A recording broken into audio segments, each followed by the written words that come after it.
Hello, everyone, and welcome to another Rangers Review special here on the YouTube channel. Of course, there are a number of Rangers players out on loan at the moment.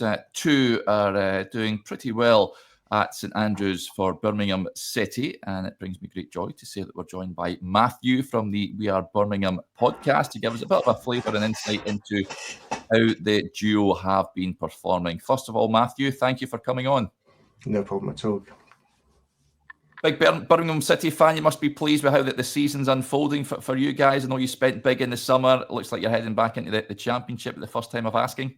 Yeah, it's almost guaranteed. I think we're 8 points off now, I think, of winning the league, essentially. But I don't think we'll stop there. I think, they haven't said it, but I think they want to break the League One record and all sorts. So it's been very different to what we're used to. We've spent years and years circling the drain in the Championship. We went down, and actually going down might have been the best thing for us. We've had a really big reset. We've brought in 15, 16 players, got rid of a lot of the players that were there previously. The mindset of the club has completely changed. And yeah, it's wild watching us now. The football, the style of football we're playing, and B, obviously, I think we've lost 3 times this season.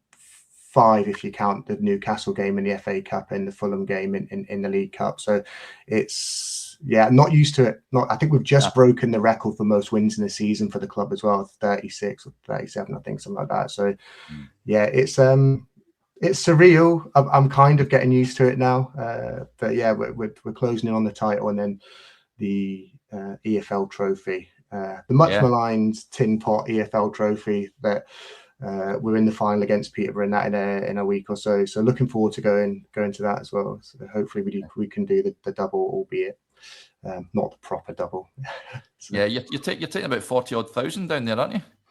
40,000, and it's not something I'd promote, but I think there's quite a few Birmingham fans that have maybe purchased tickets in the Peterborough end as well, and there'll be a whole bunch of them going into hospitality as well. So tickets are like gold dust. So I say the trophy is tin pot, but getting to Wembley is obviously a big deal for pretty much any club down here. So it's quite a big turnout for us.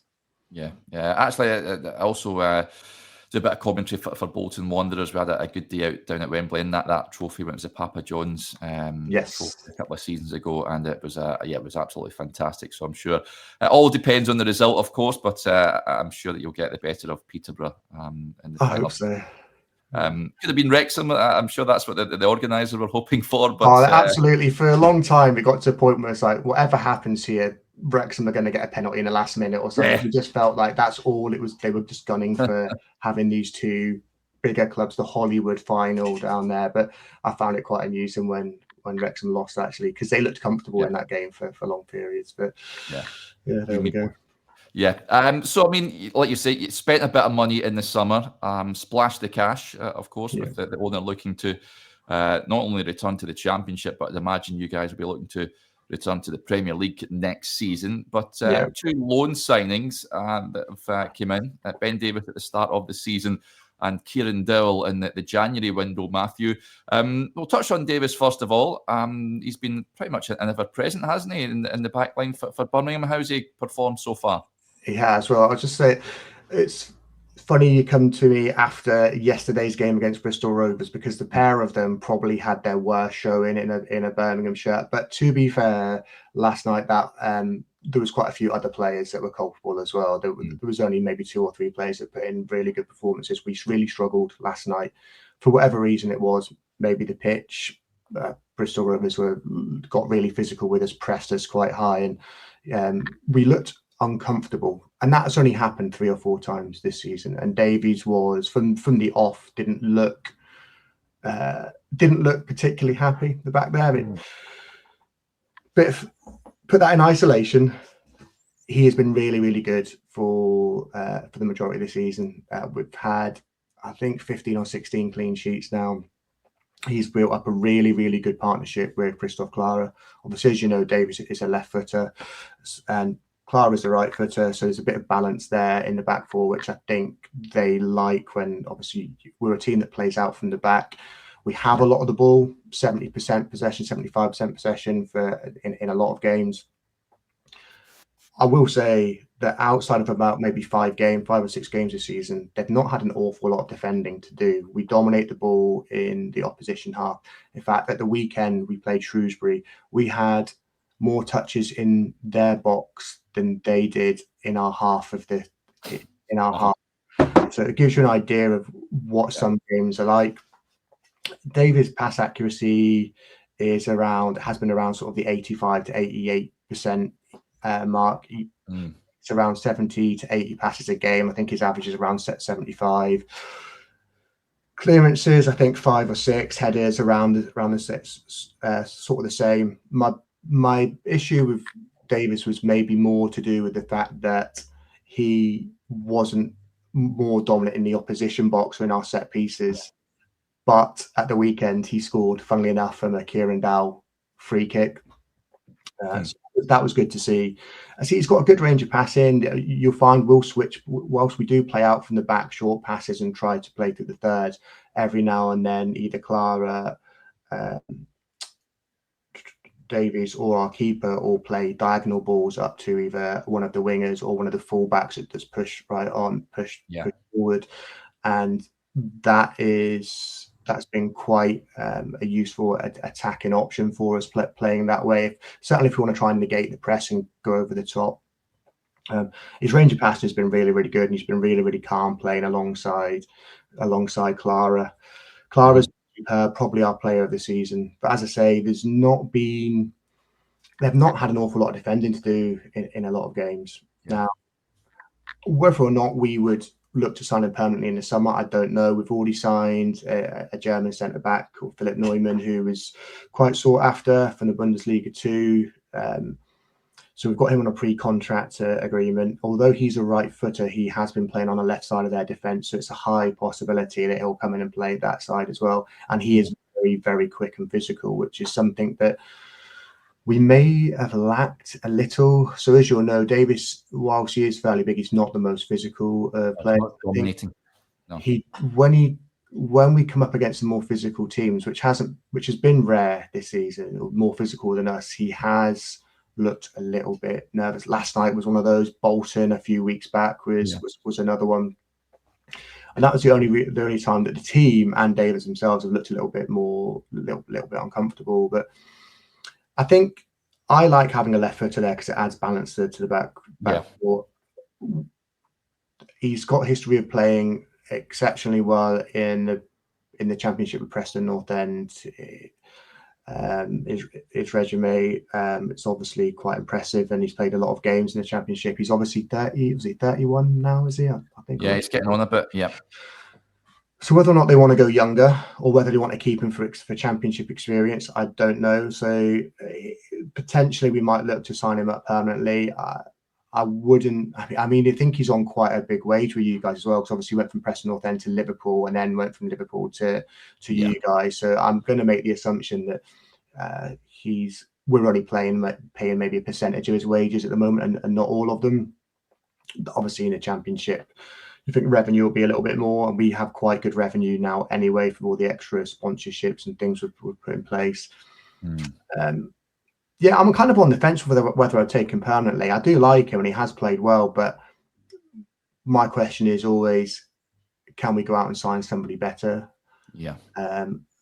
Does he want to stay? Does he want to stay and fight for his place? I mean, he's recently made a few comments about he would really like to stay, but you know, I don't know. I mean, I know from experience from the Rangers fans that I know. So, as I said to you earlier, I live in Northern Ireland, so I know quite a lot of Rangers fans. I play with football with Rangers fans. In fact, one of them was involved in my arm break that I had a couple of weeks ago.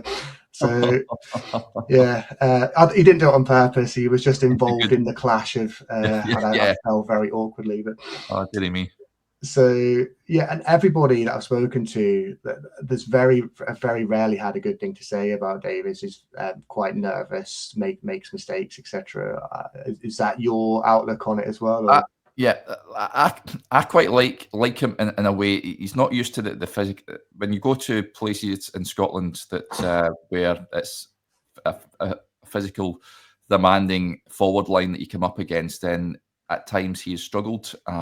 He's not the most dominating centre half. Rangers need a different profile of centre back when they go to places like Dundee, Ross County, Tynecastle, these sort of venues, and that's where Davies has struggled. In Europe, he's done okay, because generally, well, like at Birmingham, you're allowed to have a lot of the ball, and spring passes and that sort of thing. So I think he's a decent centre back. Like you say, he provides balance on the left hand side. Rangers incidentally brought in another a Dutch left-sided centre back. I don't really think he's an upgrade on Ben Davies, in all honesty, but I can understand why the club allowed him to head out the door. I think it's more so fans would like to see him off the wage bill, and reinvest that money in someone else. But like you say, it has a good track record. Sheffield United as well, of course, he done well at, and I don't think he'll be short of offers down south. He has a decent reputation. But like you, I think Birmingham may be looking at perhaps just upgrading the squad even more in the summer, because you will need that different calibre player, won't you, in the Championship to compete, which is a step up. Yeah, I think so. I mean, the plan always was we were going to buy players in League One that could step up to the Championship. So they wanted to have a Championship-ready squad. So a lot of the players we bought in the summer will be ready for the Championship, but they will have to add players to it. I think we've got a few spots, and centre back is going to be one of them. One thing I would say about the environment at Birmingham at the moment, obviously I said earlier that the mindset of the club has completely changed. Since we got down, we had a reset. It's a big change in players, big change in mindset. The environment is a winning environment now. It's just the aura of the club has completely changed. Now, I know that Rangers over the last few seasons have maybe had a little bit of a tumultuous time, so it's not always easy to settle somewhere like that potentially. But he's come into like a sort of a winning squad, a winning mentality. Same with Dowell there as well. That he's hit the ground running from the first moment he stepped on the pitch. You could see he had quality. I mean, I'm not used to it. So as I said, we've circled the drain in the Championship for 10 years, and the way things have changed at the club is from the old ownership to the new ownership, to the players on the pitch, the style of football, to the mindset. The whole environment is completely unheard of. It's not what we used to class as typical Blues. This is a completely new era, and it's exciting, but still getting used to it. Yeah, it certainly is. Dowell, then, like you said, because he is another one. It's interesting you say that he sort of hit the ground running immediately, because there was a feeling that he was playing for Rangers, but he never done anything of any note, and we couldn't see him having a long-term future at the club. So it was no surprise to see him moving out on loan. I can't see him coming back and staking a claim in the first team next season. There's still a lot up in the air at Rangers with who the new manager is going to be, a takeover murmuring away in the background as well. But I don't think I can see him making it at the club. Is he someone you would like to see stick around next season, Matthew? Yeah, so I think potentially a deal might already be in place for him. So I don't think it was explicitly mentioned during negotiations or in the media or via clubs officially, but I think there is an option there to sign him at the end of the contract, end of the loan deal, and I think we're already in talks to do that. If not, it might already be sorted potentially. So Chris Davies absolutely loves him. Now he's played as a 10 and he's played on the right hand side. He's another one that's got a very high passing accuracy. I think he's scored 3 goals now, so it's 2 penalties. One of them was a no-look penalty, which was quite impressive. If you've seen it, it's on the Birmingham social media channel. You'll see that somewhere. He scored a very good goal against Cambridge, which is probably one of my goals of the season, where we don't often counter-attack against anybody because we've got so much of the ball. But Cambridge, who again I think we beat 4-0. That came from our own box, and we played through the thirds, and I think he was involved middle of the pitch and then arrived in the box fairly late and scored a really nice goal. He averages around 1 to 2 key passes a game. I think his average is like 1 to 1.3 or 1.5 or something, and around 30 to 35 passes a game. He's always involved in some of the good things we do in that final third. We've got a player in the squad. It's an Icelandic player called Willem Willemsen, who is kind of similar. There's a question mark whether they can play together. They're both quite tall, rangy, 10 types that can play in the middle or on the right hand side. That would be my qualms. But I mean, he set piece wise, he's delivered some really, really good set pieces. He's always involved in the good stuff that we do, and he seems to have really, really settled with the squad. Again, environment plays a big part. When he came in, we were top of the league. We were, I think, probably made double digits ahead of our closest rival at that point.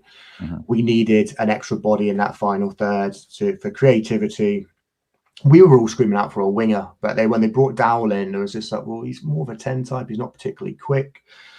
So there was a lot. I'll be honest, when we signed him, I wasn't one of them, but there was quite a lot of people that were underwhelmed by it. Thought, oh, why do we need to? What's he done up there? And then you point to his time at maybe Nottingham Forest when he was on loan there, and a couple of loan moves he had. And I think he played fairly well for Norwich in spells, but never really seemed to settle anywhere other than have a run of games other than maybe Forest potentially. I spoke to a Norwich fan. He says, I can't even remember him. So I mean, that tells you as much. But I think because we have the ball so much, you do notice him a little bit more.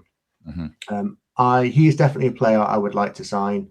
Left footer, which can be quite hard to come by sometimes. So his set pieces are good. But I think the important thing is the manager really, really likes him, and Chris Davies, our manager, is quite pragmatic and very detail orientated. So he wants players to do specific things, and I think Kieran Dowell does everything that he wants. We've got 2 or 3 players in the squad like that you just follow everything to the letter, and when someone breaks rank from that, because he absolutely does his nut on the sideline. We've got a player called Mark Leonard who's Scottish, and we brought him from Brighton. All the talent in the world, everyone wants him in the team, but I think he's just a bit too flamboyant sometimes for Davies. He tries a back heel now and then. He'll maybe give the ball away because he's trying to sort of be more forward thinking than some of the other midfielders we've got in the team, who it's all about recycling possession and just finding those openings. But whatever you do, don't give the ball away. Just and try and find those gaps in defence or midfield to try and play through. Yeah, obviously, I like Dowell. He missed a sitter against Shrewsbury last weekend, made up for it with his free kick into Davies, who scored and set us on our way last week. And I mean, we absolutely hammered them last week. I would love to see him sign permanently. I think he has the ability to step up in the Championship. We'll still be a possession-based team in the Championship. We'll still play fairly quickly, I would have thought. I'm trying to think what else. I mean, he links play very, very nicely. He finds that space, and he's always looking for the ball. You tend to find, I think I mentioned already, his key passes. He'll always look to. I know some people call it maybe the pre-assist. Maybe that's it's a bit of a hipstery comment, but it's a key pass, isn't it? Really. He's always involved in that final third. And say, I think Birmingham fans quickly, the ones that were a little bit underwhelmed by the signing, I think a lot of them would like to see him sign permanently now. I think there's only maybe a very small portion of fans that aren't that interested. Yeah, I think Norwich, he was hamstrung a little bit by injury that he sustained there. I watched him when he was on loan at Wigan back in the Championship from Everton, and it was good for them. So I was hoping to see more of that at Rangers, but it never materialised really. We've seen it in flashes, but never had much of game time. And when the times he was on the pitch, he never really done enough to show why he should remain there. So, it seems to be that he's getting his confidence back a little bit down at St Andrews. So I wish him well if he does get that move down there. It'd be remiss of me not to ask you about another ex-Ranger who's been a tad unfortunate with injury himself, Matthew, Scott Wright, who's obviously signed permanently in the last summer. How had he got on prior to his injury? So he was what Chris Davies refers to as Chris Davies doesn't have subs. He has finishers. He has starters and finishers, and that's kind of the way. I think it's another new age football hipster term. Yeah. Scott Wright was definitely a finisher for Chris Davies. So I think he only maybe started 2 games, one in the cup and one in the game that he got injured in recently against Reading away, I think it was. Yeah, he's very direct, very forward thinking. He always wants to run at his man, always wants to carry the ball forward. It's quite strange actually, because I said earlier on about Chris Davies wanting players to play to letter and holding their position, etc. Wright was more, I wouldn't say he was flamboyant, but he's very, very, very direct, and he seemed to be forgiven more if he was losing the ball in that final third, because he was always trying to create something. I liked what he brought to this side. He certainly, against tired legs, when you're running at these players that have been chasing you around for 65, 70 minutes of the game, when we've had X amount of possession, he normally would come on and create a pretty solid impression. We haven't seen the best of him.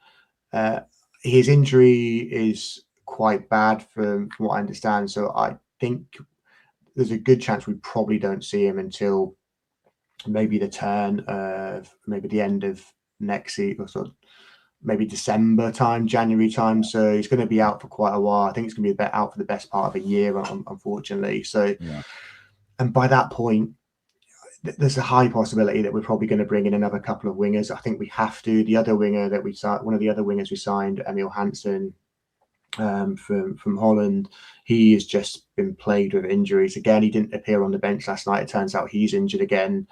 He's shown it in spells, but he struggles with the physicality as well. So, I would imagine there'll be another 2 wingers coming in the summer. So Scott Wright is going to be quite up against it when he does get fit and come back.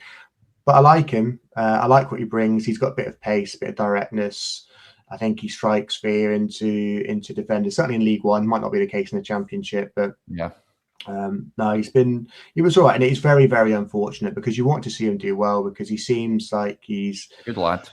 Yeah, really, and the environment that they're all a very close knit group, and you could tell how gutted a lot of them were when he was going off, and they're all. It's very strange to see a Birmingham squad that are so close and so tight, because for years there have been cliques in the squad and falling outs, and this new raft of players are all sort of been drilled this new mentality, and he's obviously fit quite nice into that. Chris Davies has always said that it's not just about their skill set and them as a player, their ability. It's about them as a personality as well. We don't want the wrong characters in the squad.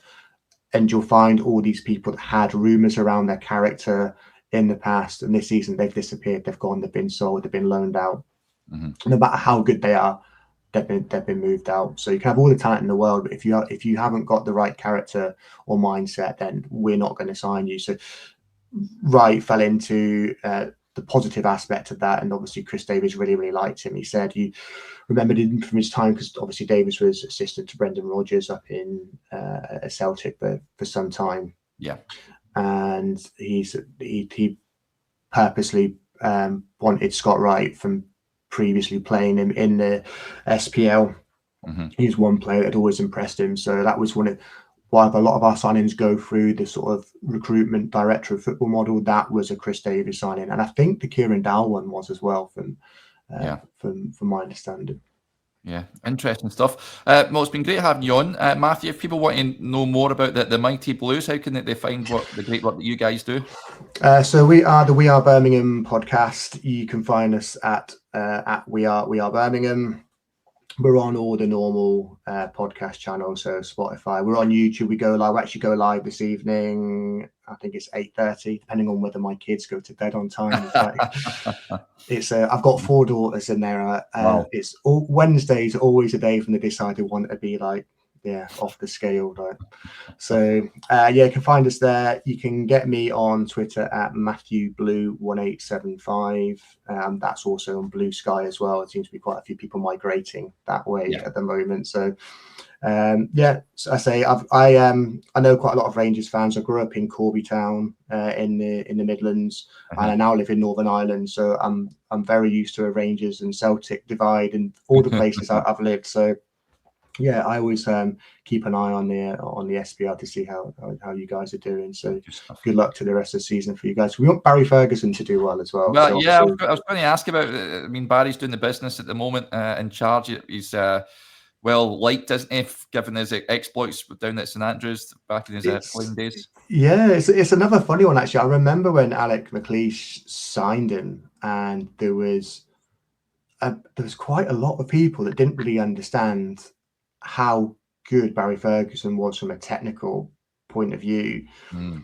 And this was long before the days where social media was like rampant, but a lot of people were just like couldn't understand why we signed him. Oh, he's just bringing one of his mates down, etc., etc. And then they saw him play, and it's like, wow, okay, so this guy really, he was the heart and soul of the team. That's absolutely made the team tick. Obviously, from a very vocal, he was a leader, but just his ball retention.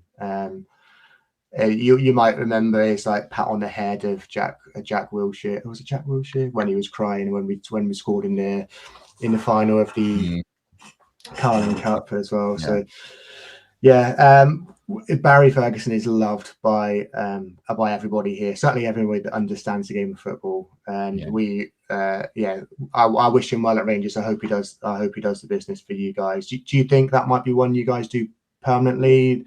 Because you can fall into that trap, can't you, if you have an interim manager that does well? It does, but he's there was a level of disconnect between the fans and players before he took over, and he's sort of bridged that gap. And the fans are really he got the better of Jose Mourinho and Fenerbahce in the recent Europa League match. He beat Celtic, which helps as well at Parkhead. Yes, that was huge. That was actually massive. Yeah, so that certainly helps. And if he's got Bilbao coming up in the quarterfinals of the Europa League, I've said before on record, if he gets past that, I'd be getting the contract out, Rio Ferdinand style, and tell him to put whatever he wants on there and getting them to sign it. But I think who knows? I'd imagine the new owners will have guys in mind that they would like to take over. But they've been at recent games, and then they've no doubt been impressed with Barry and getting the team to perform, because it's been a bit of a disaster domestically for Rangers this season. So he's bringing a few smiles onto the faces of the fans, which is all he can do, I guess. So a sort of split opinion. I think if he can keep winning games, I mean, the weekend was a bit of a hear-em, scare-em game. Rangers were 2-0 down, then 3-1 down. They came back and won 4-3.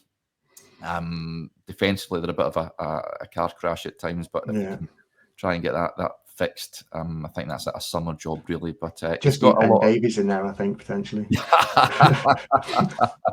I very much doubt that we'll see Ben Davies back in a Rangers jersey. But no, I don't think so. Yeah. But it's been great, Matthew. Thank you. That video, folks, it brought to you thanks to our sponsors, S1 Jobs. If it's time to hand you in your transfer request, and head over to S1 Jobs and upload your CV today. Thanks, Matthew. It's been a pleasure having you on. Thank you very much. Good to be on. Cheers, folks. Hopefully you enjoyed that, and we'll speak to you later. Bye for now.